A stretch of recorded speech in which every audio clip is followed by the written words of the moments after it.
Hello again, Mrs. Bennett here. This next video is going to show how to find the holes, or as we call them, points of discontinuity in our rational functions. So we're going to use the same two examples that we talked about in the first video about vertical asymptotes.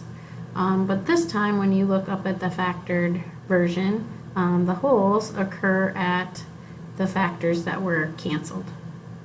So our x value of our hole in this rational function is going to exist, or not exist technically, at x plus 2 equals 0. So we're going to subtract 2 from both sides, and our x value is at negative 2. Now what that finds is the x value of where the hole is. Now we also have to find the y value. So we're going to take our x value and we are going to sub it into our simplified version of our rational function. So I'm going to put negative 2 in for x here, and negative 2 in for x here, and simplify. So there's my negative 2 minus 1 on the top, and here's my negative 2 minus 3 on the bottom.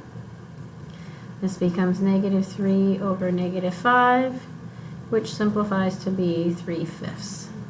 So our hole is at the point negative 2, 3/5. Okay, let's show the same process with the example on the back.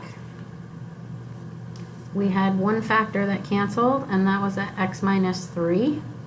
So we're going to set x minus 3 equal to 0. Add 3 to both sides.